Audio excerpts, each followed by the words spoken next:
Bab 1641, Katak di dalam sumur. Satu hari berlalu lagi. Dengan adanya pil obat dan bahan obat, luka Hami sudah hampir sembuh sepenuhnya. Hani berinisiatif mencari Dev dan berterima kasih kepada Dev. Saya benar-benar berterima kasih kepadamu, saya akan segera pergi, kalau tidak ayah dan ibuku akan sangat cemas. Hani menemui Dev dan berkata padanya. Apa perlu saya mengantarmu pulang? Tanya Dev. Dev berkata seperti itu karena dia ingin tahu dari mana asal Hani dan apa identitasnya. Namun Dev takut Hani akan merasa tidak senang, jadi dia tidak langsung mengajukan pertanyaan tersebut. Hani menggelengkan kepalanya, tidak perlu, saya tahu kamu sangat ingin tahu identitasku, tapi saya tidak bisa memberitahumu, saya hanya bisa memberitahu kamu namaku, nama saya. Hani Antara, siapa namamu? Nama saya Dev. Dev berkata sambil tersenyum. Baik, saya akan mengingatnya, dan saya akan membalas kebaikanmu jika ada kesempatan di kemudian hari. Hani berkata sambil melepaskan sebuah batu giok transparan yang dikenakannya dan menyerahkannya kepada Dev. Ini sudah saya kenakan sejak kecil, sekarang saya memberikannya kepadamu sebagai bentuk terima kasih karena sudah menyelamatkan nyawaku. Hani menyerahkan batu giok itu kepada Dev. Dev ingin menolaknya tapi dia merasa tidak ada yang aneh dengan batu giok itu dan tidak terlihat sangat berharga, jadi dia menerimanya. Dev tidak tahu, kalau batu giok ini akan menjadi benda yang menyelamatkan nyawa Dev dalam waktu dekat. Ayo, saya akan mengantarmu keluar dari kota Gama. Saat ini Dev dapat menyimpulkan kalau Hani bukan berasal dari kota Gama. Hani juga tidak menolak dan mengikuti Dev berjalan keluar dari keluarga King dan melewati jalanan di kota Gama. Melihat kota Gama yang ramai, tatapan mata Hani menunjukkan perasaan yang tidak terlukiskan. Setelah ini, Hani tahu kalau dirinya mungkin tidak akan bisa meninggalkan alam rahasia lagi selamanya. Meskipun alam rahasia adalah tempat yang luar biasa, dipenuhi dengan energi spiritual yang kuat dan sumber daya yang melimpah. Tapi bagi Hani, dia lebih suka dan lebih merindukan dunia fana ini. Dev melihat ekspresi Hani dan merasa agak aneh. Hani tampak terpikat oleh gedung pencakar langit yang biasa dan kerumunan orang yang sibuk, seolah-olah semua itu adalah sesuatu yang baru dan menarik baginya. Lantas Hani adalah dewi dari kahyangan. Dan tidak pernah melihat semua ini. Tapi pada saat itu, gelombang aura yang menakutkan tiba-tiba bergerak ke arah Dev. Raut wajah Dev berubah drastis, dia dapat merasakan gelombang aura ini sangat menakutkan dan setiap auranya tidak kalah dari dirinya. Gawat, ayo cepat pergi. Dev menarik Hani dan mulai berlari. Namun sudah terlambat, belasan orang itu sudah mengepung Dev dan Hani.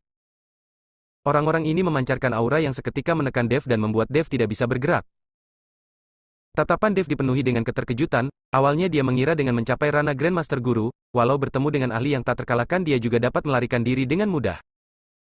Tapi pada saat ini Dev baru menyadari kalau kekuatannya balikan tidak memiliki kemampuan untuk melawan. Kalian semua, hentikan. Hani mengernyitkan keningnya dan berteriak marah kepada belasan orang itu. Dengan teriakan Hani, aura yang menekan tubuh Dev juga menghilang dalam sekejap dan Dev mendapatkan kembali kebebasannya. Nona, mohon pulang bersama kami.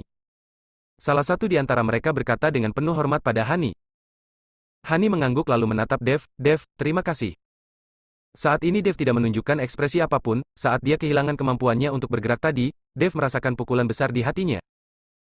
Hani pergi bersama orang-orang itu, dan Dev berdiri termenung di tempat. Butuh waktu yang lama bagi Dev untuk kembali tersadar. Kekuatan yang sangat kuat, tidak disangka di dunia ini ada orang yang memiliki kekuatan seperti itu. Dev menatap ke arah Hani pergi dan merasa dirinya seperti katak di dalam sumur. Bab 1642, Asal. Selama berhari-hari, Dev menetap di keluarga King, tidak makan dan minum, bahkan tidak keluar rumah. Tidak ada yang tahu apa yang terjadi pada Dev selama beberapa hari ini. Tok tok tok. Hari ini, Efron mengetuk pintu kamar Dev. Ada apa? Suara Dev terdengar dari dalam kamar. Kak Dev, ada seseorang yang mencarimu di luar, katanya dia adalah teman lamamu. Kata Efron. Siapa namanya? Dev mengernyitkan keningnya, dia tidak pernah tahu kalau dia punya teman lama di kota. Gama. Dia bilang namanya Kenari. Efron baru saja menyelesaikan perkataannya, terlihat Dev yang membuka pintu kamar dengan tergesa-gesa dan tatapannya berbinar-binar. Namun pada saat ini, wajah Dev sudah dipenuhi dengan jenggot dan terlihat acak-acakan. Di mana dia? Cepat bawa dia masuk. Dev berkata dengan tergesa-gesa pada Efron. Efron tidak berani menunda dan segera mengantar Kenari masuk. Kenari terkejut saat dia melihat Dev. Astaga, apa kamu tersesat di dalam hutan belantara? Kenapa kamu menjadi seperti ini? Kenari tampak kebingungan. Dev dulunya adalah seorang pria yang tampan, tapi sekarang dia tampak berubah menjadi seorang pria parubaya yang berjanggut. Guru Kenari, ayo bicara di dalam, kebetulan saya ingin membicarakan sesuatu denganmu. Dev menarik Kenari masuk ke dalam kamarnya. Lalu berpesan kepada Efron untuk mengutus seseorang berjaga di depan pintu dan tidak memperbolehkan siapapun masuk ke dalam. Ada apa? Kenapa begitu misterius? Kenari bertanya dengan bingung. Guru Kenari, saya ingin bertanya padamu, siapa yang mengajarimu teknik kertas jimat? Tanya Dev. Tentu saja guruku, omong kosong macam apa itu? Kenari menatap Dev dengan aneh. Bukan, saya tahu gurumu yang mengajarimu, maksudku adalah dari klan mana kamu berasal? Dev sedikit tergesa-gesa jadi perkataannya menjadi tidak jelas. Klan Guru Surgawi, leluhur dari klan Guru Surgawi kami adalah Arwan Agung yang terkenal. Kenari menceritakan tentang asal-usul klannya dengan penuh kebanggaan. Kalau begitu apa kamu tahu klan Jimat Surgawi? Klan ini juga merupakan salah satu klan yang khusus mempelajari teknik kertas jimat. Tanya Dev. Kenari terdiam, lalu menatap Dev dari atas ke bawah. Kenapa kamu tiba-tiba bertanya tentang klan Jimat Surgawi? Hu adalah klan kuno yang sudah menghilang bertahun-tahun lalu. Akhirnya sebagian besar klan yang mengkhususkan diri dalam kertas jimat berasal dari klan Jimat Surgawi, dan bahkan Arwan, guru kami dari klan Guru Surgawi, hanyalah murid junior dari klan Jimat Surgawi pada saat itu. Dev yang mendengarnya seketika membelalak penuh rasa takjub, tidak disangka klan Jimat Surgawi begitu luar biasa.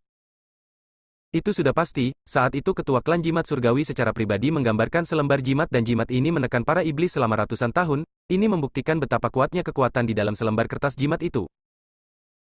Kuberitahu padamu, sekarang dunia bela diri sedang berada di masa jaya, banyak orang yang menganggap teknik kertas jimat itu tidak berguna, tapi nyatanya tidak begitu, kertas jimat bisa menyelamatkan orang, membunuh orang, bahkan bisa menjaga keamanan di suatu wilayah. Sebuah kertas jimat yang digambar oleh seorang ahli jimat sejati dapat langsung membunuh seorang mahaguru, dan demikian pula sebuah kertas jimat yang digunakan oleh seorang ahli jimat sejati dapat langsung meningkatkan kekuatan seorang mahaguru. Perlu diketahui teknik kertas jimat ini tidak ada habisnya dan tidak terbatas. Bukankah legenda mengatakan bahwa kerasakti terperangkap di Gunung Lima Jari karena selembar kertas jimat dari Buddha Tathagata? Kenari tidak berhenti membicarakan tentang teknik kertas jimat kepada Dev, hal ini membuat Dev semakin memahami seni kertas jimat dengan lebih dalam. Saya akan menunjukkan sesuatu padamu. Dev berkata lalu mengeluarkan peta artefak kuno klan Jimat Surgawi, dengan beberapa catatan terperinci di atasnya. Saat Kenari melihat peta itu, seluruh tubuhnya gemetar karena kegembiraan. Ini bagaimana bisa klan Jimat Surgawi masih ada? Ini sangat sulit dipercaya. Dari mana kamu mendapatkan peta ini? Apakah ini palsu? Kenari sedikit tidak percaya bagaimana mungkin ada peta seperti itu di dunia ini. Dev juga tidak merahasiakannya, dia menceritakan pada Kenari bagaimana dia bisa menggambar peta itu saat di aliansi seni bela diri dengan Rincin. Bab 1643, sudah menikah.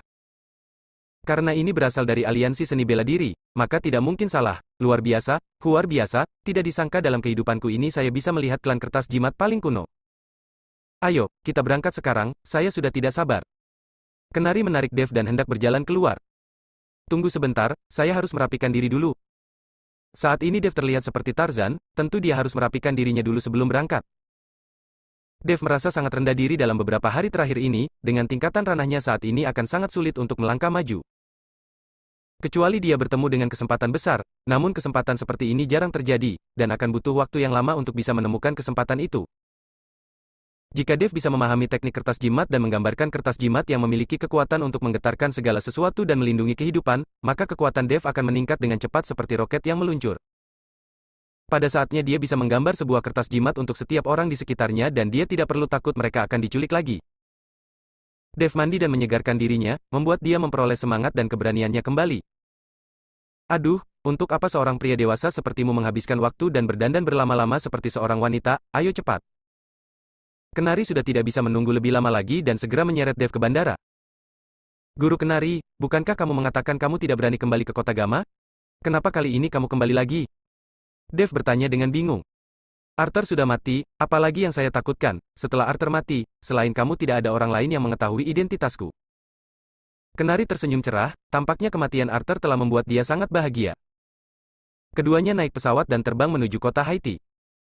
Artefak kuno klan jimat surgawi berada di dekat kota Haiti, yang berjarak ribuan mil dari kota Gamma. Dev melihat ke arah jendela pesawat dan melamun.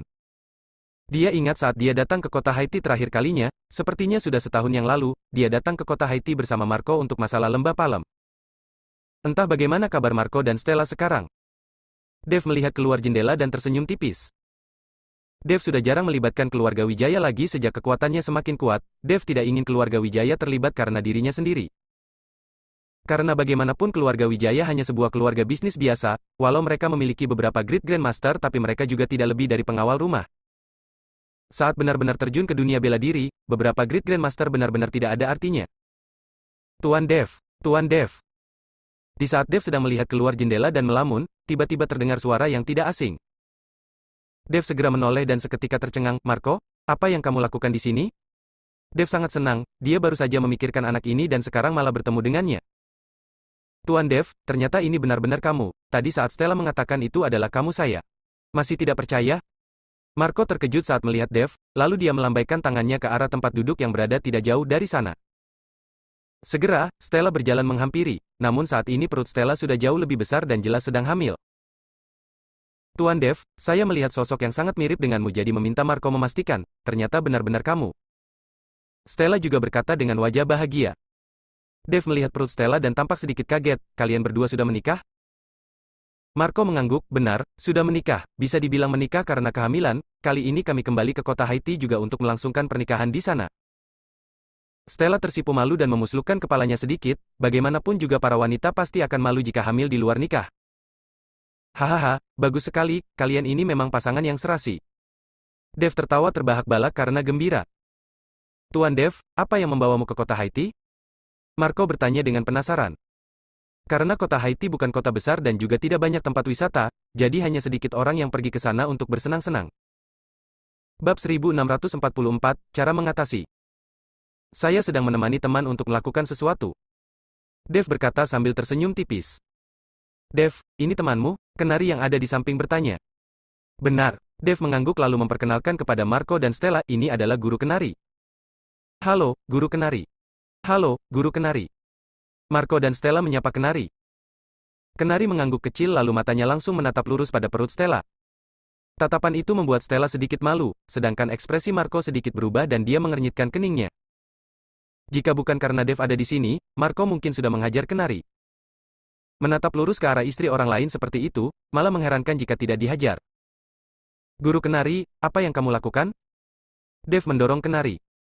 Raut wajah Kenari menjadi serius, Nyonya, apakah kamu tahu kalau kamu mengandung anak kembar? Stella mengangguk, tahu, sudah pernah diperiksa. Anak kembarmu ini berada di bawah pengaruh roh jahat, sepertinya akan sulit mempertahankannya. Kenari mengernyitkan keningnya dan raut wajahnya tampak muram. Apa? Stella terkejut. Marco yang ada di samping juga seketika menunjukkan ekspresi dingin setelah mendengarnya, Guru Kenari, apa maksudmu? Dia baru bicara dan mengatakan akan sulit mempertahankan bayinya, Marco tentu saja panik. Dev melambaikan tangannya ke arah Marco sebagai tanda agar Marco berhenti bicara, lalu dia berkata pada Kenari, Guru Kenari, apa kamu punya cara untuk mengatasinya? Dev tahu kemampuan Kenari, walau dia tidak terlalu kuat tapi dalam hal menjelajahi makam dan menggambar kertas jimat sepertinya tidak banyak orang yang bisa menandinginya. Saat ini saya hanya bisa menggambar sebuah kertas jimat dan meminta nyonya ini untuk mengenakannya setiap hari, lalu menambahkan asupan nutrisi yang cukup, kemungkinan masalahnya akan teratasi. Kenari berkata lalu mengeluarkan selembar kertas kuning yang dibawanya dan menggambar kertas jimat dengan cepat. Lalu dia melipat kertas jimat itu dengan rapi dan memasukkannya ke dalam kantong jimat dan menyerahkannya kepada Stella. Stella menatapnya dengan bingung dan tidak tahu harus berbuat apa, dia juga tidak tahu apakah dia harus menerima kantong jimat itu atau tidak, dan menjatuhkan tatapannya pada Marco. Dengarkan saja Guru Kenari tidak akan berbicara sembarangan. Dev berkata dengan ringan. Mendengar Dev berkata seperti itu, Marco baru bergegas menerima kantong jimat itu dan terus berterima kasih kepada Kenari. Setelah terbang selama beberapa jam, pesawat mendarat dengan mulus di kota Haiti. Setelah turun dari pesawat, Stella dan Marco mengundang Dev ke keluarga Lukman untuk menjadi saksi pernikahan mereka. Dev juga tidak menolak, dia tahu bahwa pencarian artefak kuno klan jimat surgawi tidak akan tercapai dalam waktu singkat, dan tidak tahu berapa lama waktu yang dibutuhkan, jadi menetap di keluarga Lukman bukanlah hal yang tidak memungkinkan. Beberapa orang itu berdiri di pintu keluar dan menunggu mobil dari keluarga Lakman datang menjemput, namun setelah menunggu setengah jam, masih tidak terlihat mobil yang datang menjemput. Apa yang sedang dilakukan oleh paman? Bukankah sudah disepakati, kenapa Mas Lee belum sampai? Stella mengernyitkan keningnya dan ekspresinya tampak sedikit tidak senang. Stella merasa sangat malu karena membuat Dev dan yang lainnya menunggu di sini bersama dengan Nia Reka. Bagaimana kalau kita naik taksi saja, tidak perlu menunggu lagi? Marco membantu Stella dan menghentikan sebuah taksi. Beberapa orang kemudian naik taksi dan berangkat menuju keluarga Lukman. Saat ini, kediaman keluarga Lukman jelas jauh lebih besar dan mewah dibandingkan 1 tahun lalu. Setelah Johan meninggal, Stella harus menjalankan seluruh keluarga Lukman sendirian. Ditambah lagi lembah palem yang juga telah menjadi milik keluarga Lukman, membuat posisi keluarga Laikman di kota Haiti terus meningkat selama setahun terakhir. Terutama resort lembah palem yang menghasilkan banyak uang untuk keluarga Lukman. Stella, kalian sudah pulang ya, saya harus saja akan meminta sopir untuk menjemput kalian. Pada saat ini, seorang pria parubaya bertubuh ramping dan wajah yang sedikit tajam menghampiri dan berkata pada Stella. Paman, bukankah saya sudah memberitahukan waktu ketibaanku kepadamu sebelumnya? Kenapa masih terlambat? Stella mengernyitkan keningnya dan jelas tidak terlalu senang. Bab 1645, kamu pernah datang kemari? Saya yang lupa, lain kali tidak akan lupa lagi, pamannya Stella tersenyum canggung lalu menatap Dev dan Kenari, siapa mereka berdua? Paman, ini adalah temanku. Kata Marco. Oh, kalau begitu silakan masuk, ayo silakan masuk. Paman Stella bergegas mempersilakan Dev dan yang lainnya masuk ke dalam ruangan. Setelah memesan seseorang untuk menyajikan teh, Paman Stella pun pergi. Stella yang terlalu lelah setelah penerbangan juga pergi ke kamarnya untuk beristirahat, sementara Marco tetap menemani Dev dan Kenari. Guru Kenari, apakah kamu melihat sesuatu yang aneh dengan pria tadi? Dev bertanya sambil tersenyum. Ya, tubulinya dipenuhi dengan lawa jahat, kemungkinan besar dia adalah kultivator iblis. Kenari berkata dengan samar. Kultivator iblis, pada saat itu Marco yang berada di samping menarik nafas panjang. Marco, siapa sebenarnya orang itu? Kenapa dia berada di keluarga Lukman? Sampaknya posisinya di keluarga Lukman juga tidak rendah. Dev bertanya kepada Marco. Tuan Dev, orang itu adalah pamannya Stella, namanya Jusman. Setelah ayah Stella meninggal sebagian besar bisnis keluarga diserahkan kepada Stella, dia seorang perempuan dan kesulitan untuk mengelola semua itu, jadi kebetulan pamannya ini datang kemari dan tinggal di sini. Namun orang ini cukup berbakat di bidang bisnis, hanya dalam waktu 1 tahun dia berhasil mengelola keluarga Lukman dengan baik dan berhasil menghasilkan banyak uang. Stella berencana membiarkan pamannya yang menjalankan keluarga Lukman setelah kami menikah, karena setelah melahirkan Stella juga harus beristirahat di kota Gama dan tidak bisa datang ke kota Haiti setiap hari. Marco berkata pada Dev. Tampaknya pamannya ini juga cukup baik, mungkin saya yang terlalu sensitif. Mendengar perkataan Marco, Dev merasa lega dan kewaspadaan di dalam hatinya sedikit berkurang. Dapat membantu mengurus bisnis keluarga selama setahun dan mencapai prestasi seperti itu, Jusman tampaknya memang tidak buruk. Setelah mengobrol sebentar, Dev dan yang lainnya pergi beristirahat. Di saat itu, di sebuah kamar di kediaman keluarga Lukman, belasan orang sedang bersembunyi di dalamnya, masing-masing dari mereka memancarkan aura Grandmaster. Di tempat seperti ini, kehadiran begitu banyak Grandmaster secara bersamaan juga merupakan kekuatan yang sangat luar biasa. Justan menatap sekelilingnya lalu berjalan masuk ke dalam kamar. Bagaimana? Salah seorang yang memimpin bertanya padanya. Pulang dan laporkan kepada ketua klan, gadis dari keluarga Lukman ini sudah kembali. Pernikahan akan dilaksanakan 3 hari lagi, dan semua orang penting di kota Haiti akan hadir di sana. Itu akan menjadi kesempatan baik bagi klan tanpa hati kita untuk mendominasi seluruh kota Haiti, kita tidak perlu lagi bersembunyi dan bergerak secara diam-diam, saya sudah bekerja keras untuk bersembunyi di keluarga Lukman selama 1 tahun dan itu tidak sia-sia. Jusman berkata kepada orang yang memimpin. Baik, saya akan segera pergi, namun kamu harus mengawasi mereka, lihat apakah mereka datang dengan membawa ahli. Marco adalah orang dari kota Gama, jika dia membawa 2 orang ahli maka kita akan berada dalam masalah. Orang yang memimpin menasihati Jusman.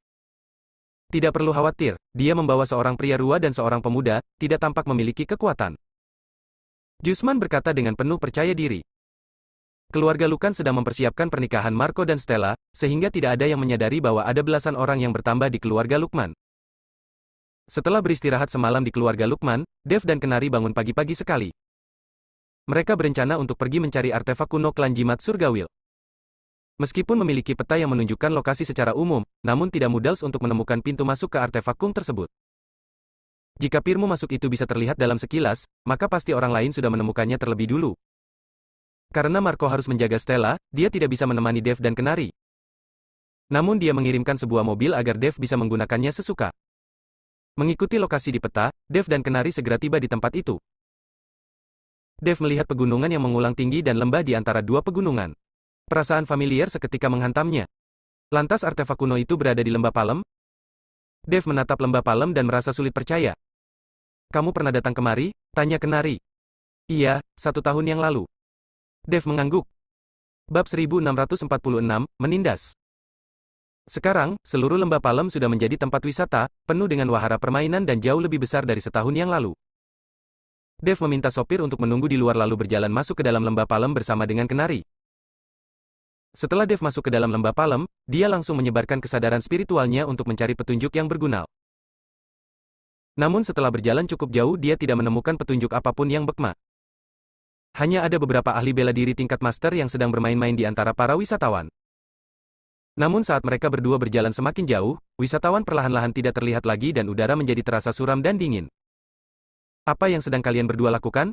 Kalian tulak boleh masuk ke sini begitu saja, akan berbahaya. Pada saat ini, 2 orang yang mengenakan seragam petugas keamanan muncul dari 2 sisi dan menghentikan Dev serta Kenari. Sekilas terlihat kalau 2 orang itu adalah petugas keamanan di tempat wisata. Namun Dev menyadari ada yang tidak biasa dari kedua orang ini, bagaimana mungkin di tempat wisata seperti ini mempekerjakan 2 orang petugas keamanan dengan kekuatan master. Kesadaran spiritual Dev sudah memeriksa kekuatan 2 orang itu sejak tadi. Namun kedua orang ini tidak tahu apa-apa tentang Dev dan Kenari. Karena perbedaan kekuatan mereka sangat besar sehingga mereka sama sekali tidak bisa mendeteksi aura di tubuh Dev dan Kenari, dan menganggap mereka berdua sebagai wisatawan biasa. Maaf, kami hanya berjalan-jalan dan tiba di sini. Dev tersenyum lalu menarik Kenari dan berbalik pergi. Melihat Dev dan yang lainnya pergi, 2 orang petugas keamanan itu juga berbalik pergi. Kenapa kita kembali begitu saja? Pasti ada yang aneh di dalam sana. Kenari berkata pada Dev. Tentu saja saya tahu, hanya saja kita tidak boleh membuat ketebohan yang tidak perlu. 2 orang petugas keamanan itu jelas bukan orang dari tempat wisata. Dev berkata sambil melihat ke arah Ganung di sebelahnya, kemudian dengan melompat tinggi, dan langsung tiba di lereng gaming. Saat ini, Dev sudah menjadi Grandmaster Guru, bahkan saat berjalan di lereng gunung. Langkahnya tetap mantap seperti berjalan di tanah datar. Sialan, menindasku karena tidak memiliki kekuatan sepertimu ya? Kenari menatap Dev dan mengumpat dengan tidak senang. Namnin, Kenari mengeluarkan 2 lembar kertas jimat, lalu dengan jari menggambar-gambar di udara, tidak lama kemudian, 2 lembar kertas jimat terbang di udara dan mengangkat Kenari naik ke atas. 2 orang itu berjalan di lereng gunung dan menghindari penjaga keamanan yang ada di bawah. Saat Dev dan Kenari berjalan lebih dalam lagi, kesadaran spiritual dirasakan. Ternyata ada ahli di sini? Dev mengernyitkan kenungnya dan segera menarik kembali kesadaran spiritualnya agar tidak ketahuan.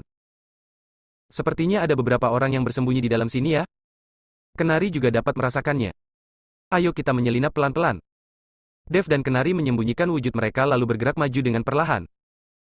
Tidak lama kemudian, rumah-rumah mulai muncul, dan ada orang yang sedang berpatroli. Ini jelas merupakan perkemahan sebuah klan. Sialan, tidak disangka dalam waktu 1 tahun tempat ini akan ditempati. Dev tidak menyangka lembah Palem akan ditempati kembali secepat ini.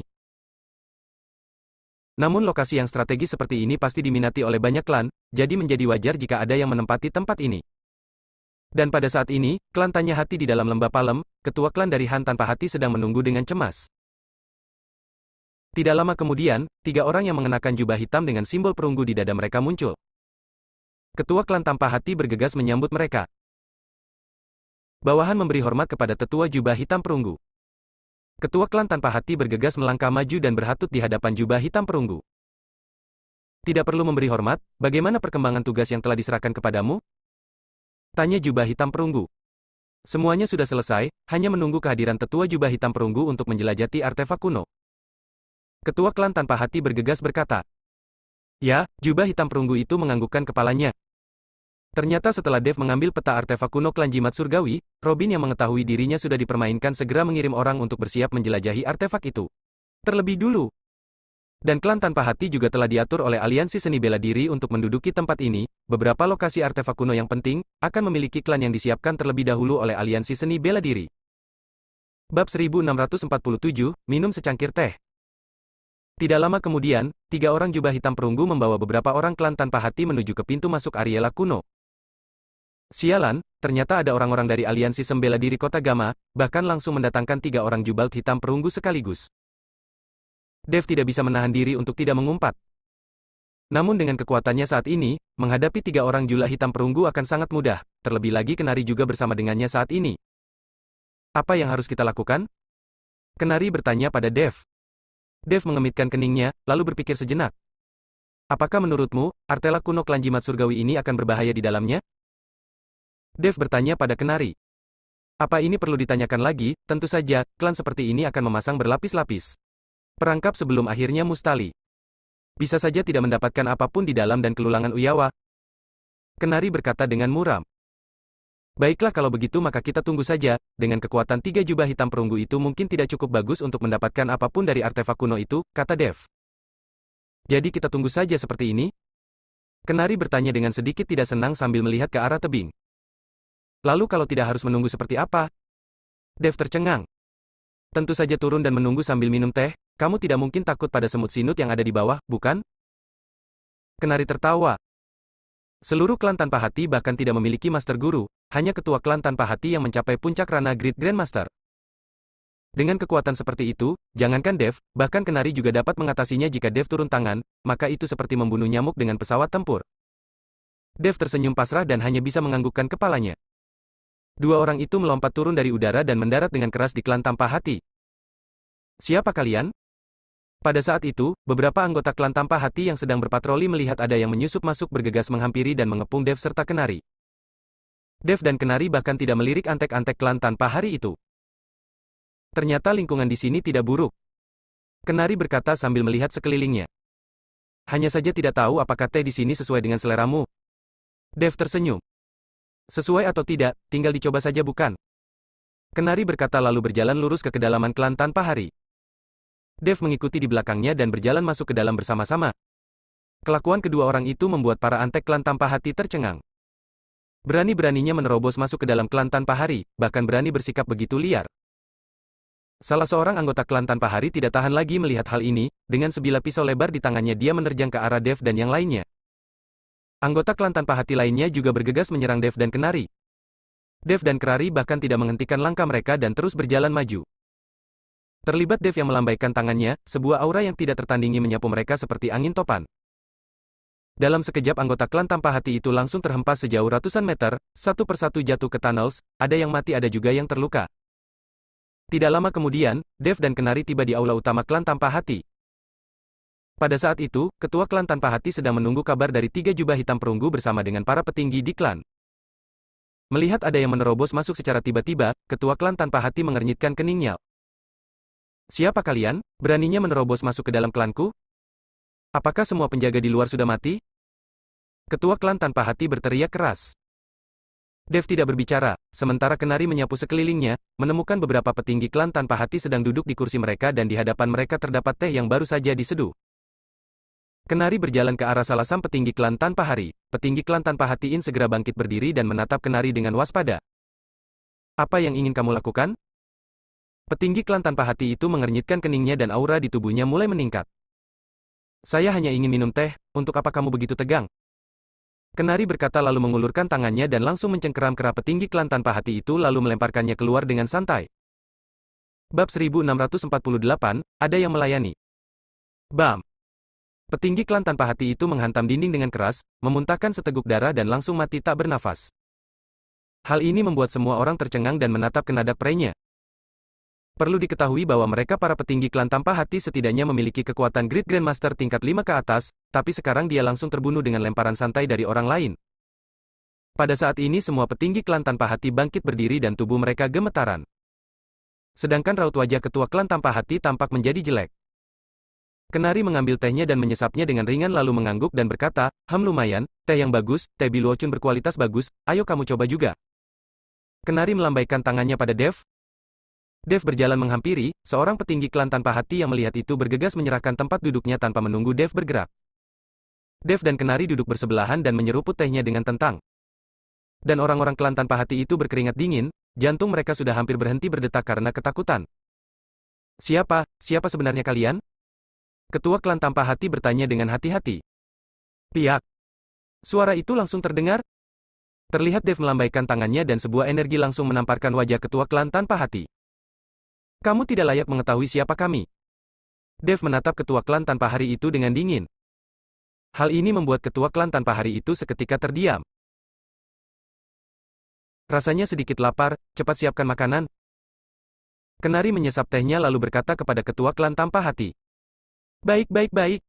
Kenu klan tanpa hati menganggukkan kepalanya dan bergegas kehar. Sedangkan para petinggi klan tanpa hati itu juga ikut keluar namun Dev dan Kenari tidak menghemikan mereka.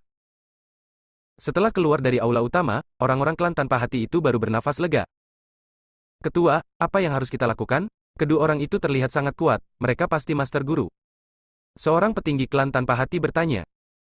Tahan saja dulu kedua orang ini, nanti setelah tetua jubah hitam perunggu keluar dari artefak kuno, dia pasti bisa menghadapi kedua orang ini. Kata ketua klan tanpa Hani.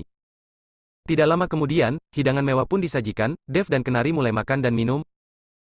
Kedua orang itu merasa sangat nyaman seolah-olah mereka berada di rumah mereka sendiri. Sekolah tidak peduli bahwa banyak orang yang sedang menatap mereka di sekitar aula. Serangan telak seperti ini memang membuat orang merasa sangat senang. Setelah makan hingga kenyang, Kenari menggosok giginya, ada yang melayani benar-benar sangat menyenangkan. Dev tidak mengatakan apapun, dia menyebarkan kesadaran spiritualnya dan memeriksa semua yang ada di dalam artefak kuno itu. Namun setelah kesadaran spiritual Dev masuk ke dalam artefak kuno, dia tidak bisa mendeteksi apapun, seolah-olah dia memasuki sebuah dunia yang kacau. Tidak lama kemudian, sebuah aura yang sangat luar biasa langsung memotong kesadaran spiritual Dev. Dev terkejut dan tubuhnya tanpa sadar bergoyang. Ada apa denganmu? Kenari yang melihat hal itu segera bertanya padanya. Raut wajah Dev tampak jelek, artefak kuno ini sepertinya memang sangat berbahaya. Dev baru saja selesai bicara dan suara ledakan keras terdengar dari kedalaman lembah Palem. Bam! Sebuah ledakan energi yang mengerikan menghantam mereka, banyak anggota klan tanpa hati yang terlempar dan jatuh menabrak permukaan tebing dengan keras dan mati di tempat. Banyak rumah-rumah di klan tanpa hati juga hancur karena hembusan energi ini. Semua orang menatap ke kedalaman lembah Palem dengan kaget, raut wajah mereka menjadi sangat jelek. Apa yang terjadi? Kenari bergegas bangkit berdiri. Sedangkan Dev juga menerjang keluar dan langsung menuju ke pintu masuk artefak kuno. Kenari mengikut dari belakang. Tidak lama kemudian, di dekat mat gua yang gelap seperti neraka seorang jubah hitam, perunggu berlari keluar dengan bersusah payah. Tolong, tolong. Jubah hitam perunggu itu berteriak keras, dari di belakang jubah hitam perunggu itu terlihat sesuatu yang seperti hantu dengan taring dan cakar yang melolong tanpa henti. Saat jubah hitam peringai itu berlari keluar dari mulut gua artefak kuno, makhluk yang menyerupai hantu tersebut sama sekali tidak berhenti. Bab 1649, dia orang gila. Dengan suara melolong yang keras, dia tetap menerjang keluar. Makhluk apa ini? Dev mengernyitkan keningnya, dia tidak menyangka akan melihat monster seperti itu di dalam reruntuhan kuno ini. Ini bukan monster, hanya sebuah jimat transformasi. Kenari berkata lalu melafalkan mantra dan mengeluarkan sebuah kertas jimat dan melemparkannya ke arah monster itu. Bam! Saat kertas jimat itu mendekati monster tersebut, kertas jimat itu meledak menjadi api dan monster itu melolong sesaat sebelum akhirnya menghilang uap jejuk. Dan di tanah terdapat selembar kertas kuning yang terdapat gambar monster yang baru saja muncul Adi. Hanya saja kertas kuning itu juga terbakar menjadi abu dalam sekejap. Dev melilumnya dengan tidak percaya lalu bertanya pada Kenari, apakah jimat transformasi sehebat itu? Jika menggambarkan diri sendiri di atas kertas jimat, apakah akan memunculkan satu orang lagi? Kenari mengangguk, secara teori bisa saja, namun saya belum pernah melihat transformasi seperti itu. Kalau bukan karena ini adalah jimat transformasi dengan tingkat terendah, mungkin akan mustahil untuk mematahkannya dengan mengandalkan kekuatanku. Mata Dev berbinar-binar mendengar hal ini, jika dia mempelajari teknik kertas jimat seperti ini, dan menggambar beberapa orang bukankah ini akan sangat membantunya? Kenari seolah mengetahui apa yang sedang dipikirkan oleh Dev dan tersenyum. Penggunaan jimat transformasi seperti itu juga memiliki batasan, meskipun kamu bisa menggambar dirimu sendiri, bentuk transformasi itu sendiri hanya dapat bertahan selama 3 hari, dan kekuatannya hanya setengah dari kekuatanmu yang sebenarnya. Jadi kamu tidak perlu memikirkan hal seindah ini, namun jika kamu benar-benar menguasai jimat transformasi, kamu bisa menggunakan kemampuannya untuk melarikan diri dalam situasi yang sulit. Dev yang mendengarnya sedikit kecewa, lalu tatapannya tertuju pada jubah hitam perunggu yang sudah ketakutan setengah mati itu. Apa yang kamu lihat setelah masuk ke dalam? Dev bertanya kepada jubah hitam perunggu itu. Sedangkan sepasang mata jubah hitam perunggu itu tampak kosong, mulutnya terus berceloteh, neraka, ini adalah neraka, tempat ini adalah neraka. Asteris sepertinya, orang ini sudah ketakutan hingga gila. Kenari tersenyum menghina. Ekspresi Dev menjadi serius, reruntuhan kuno yang bisa menakuti seorang master guru hingga menjadi gila pasti memiliki tingkat bahaya yang tidak bisa dibayangkan. Pada saat itu, ketua klan tanpa hati bergegas menghampiri bersama anak buahnya, dan saat dia melihat jubah hitam perunggu ini dia langsung berlunit. Tena jubah hitam perunggu, 2 orang di depanmu ini telah masuk tanpa izin ke dalam klan saya, mohon bantuanmu untuk menangkap kedua orang ini. Ketua klan tanpa hati berkata dengan penuh kemarahan. Saat ini dia masih belum mengetahui bahwa jubah hitam perunggu yang berada di hadapannya sudah kehilangan akal selamnya dan menjadi gila. Dev dan Kenari saling berpandangan lalu tertawa. Suara tawa kedua orang itu membuat ketua klan tanpa hati seketika terengani. Kamu ingin menyuruh orang gila untuk menangkap kami? Kenari bertanya sambil tertawa. Orang gila, ketua klan tumpah hati tampak kebingungan. Kamu lihat saja sendiri, apakah orang ini gila atau tidak? Kenari berkata lalu menendang jubah hitam perunggu itu dengan jernih Ingang menendangnya tepat di hadapan ketua klan tanpa hati. Neraka, tempat ini adalah neraka, tolong. Jubah hitam perunggu itu terus bergumar. Ketua klan tanpa hati menatapnya dengan tidak percaya dan bertenak dengan waspada, tema jubah hitam perunggu? Tetua jubah hitam penga. Namun jubah hitam penunggu itu seolah tidak mendengarnya, ia mulutnya terus menggunakan kata neraka. Hal ini membuat ketua klan tanpa hati tercengang, benar-benar tercengang. Apakah menurutmu dia masih bisa menangkap kami dalam keadaan seperti ini? Dev bertanya dan tersenyum ringan. Duh. Ketua klan tanpa hati seketika berlutut. Mohon ampun, mohon Tuan mengampuni kami.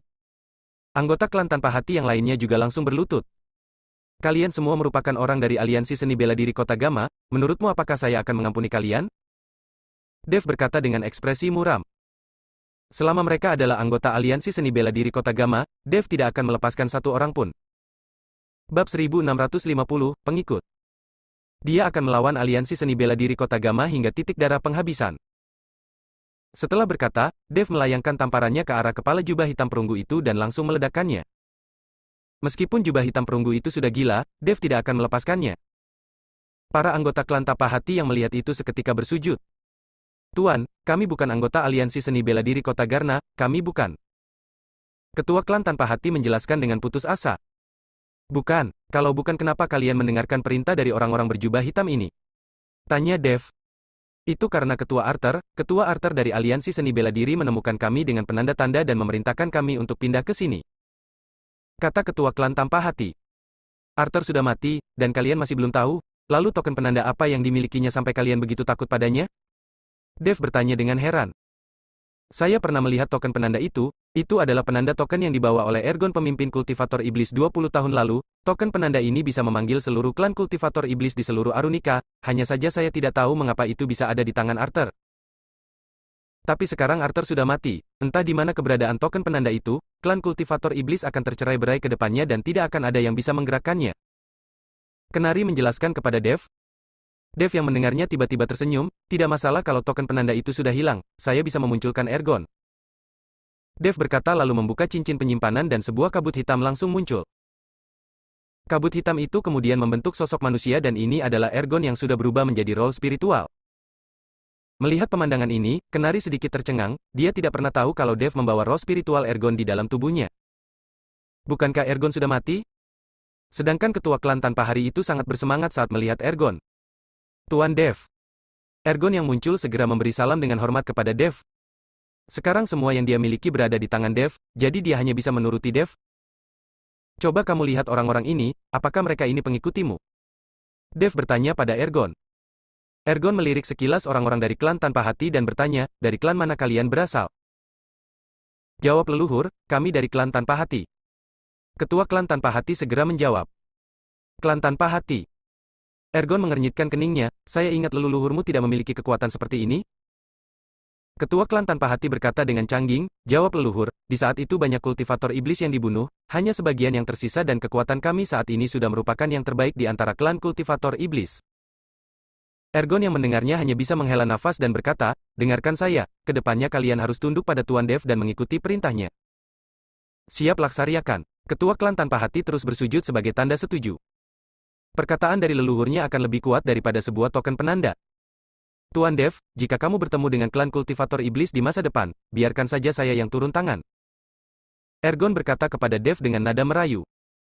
Baik, Dev mengangguk, lalu bertanya pada Ergon, kami juga tahu beberapa reruntuhan kuno, seberapa banyak yang kamu ketahui tentang reruntuhan kuno seperti milik klan Jinat Suryawi ini? Tuan Dev, saya mengetahui banyak tentang reruntuhan kuno, tapi renulan kuno seperti milik klan Jimat Surgawi ini sudah berusia ribuan tahun, saya benar-benar tidak tahu apa-apa tentang reruntuhan semacam ini. Jawab Ergon. Kalau begitu, maka kembalilah, jika ada kesempatan yang cocok saya akan mencarikan tubuh fisik untukmu. Dao berkata lalu membuka cincin penyimpanan dan menyimpan roh spiritual Ergon. Ketua klan tanpa hati memimpin anak buahnya untuk bersujud kepada Dev. Kami seluruh klan tanpa hati bersumpah untuk mengikuti Tuan Dev sampai mati. Ketua klan tanpa hati berteriak dengan keras. Sekarang leluhur mereka berada di tangan orang lain, mereka mana berani membangkang? Dev melirik ketua klan tanpa hari dan berkata, mengikuti saya boleh saja, tapi tidak boleh berlatih teknik kultivasi jahat dan menyerap kekuatan orang lain lagi. Jika saya sampai mengetahui hal itu, akan kubunuh tanpa ampun. Bersambung.